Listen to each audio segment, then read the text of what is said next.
Glass prism of refractive index n है ना, glass prism of refractive index n, identify the condition for which the incident light emerges out of the prism with a non zero deviation. देखो deviation तो होता है और non zero बोला मतलब कुछ डेविएशन हो, तो उसके लिए क्या कंडीशन है? सबसे पहले angle of prism is zero, delta plus A is equals to I plus E है, ठीक है। ए जीरो होने से डेल्टा जो है वो आई प्लस ई की इक्वल हो जाएगा, लेकिन अगर प्रिज्म का एंगल जीरो कर देते तो फिर वो प्रिज्म कैसा हुआ? तो दिस इज नॉट पॉसिबल, है ना।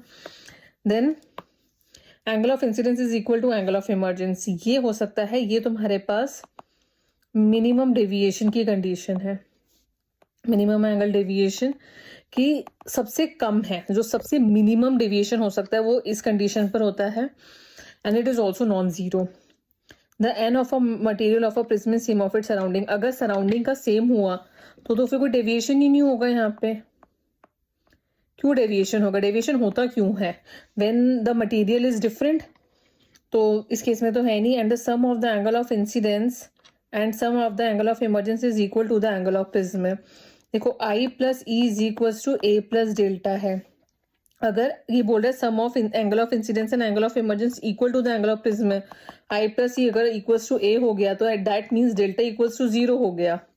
इधर भी डेल्टा जीरो हुआ, इधर भी नो डेविएशन है तो डेल्टा जीरो हुआ, यहाँ पे भी अगर प्रिज्म का एंगल है तो ये जीरो हुआ। तो नॉन जीरो कंडीशन तो सिर्फ ये मिनिमम डेविएशन पर आ रही है, विच इज बी, तो B could be the correct option, ठीक है।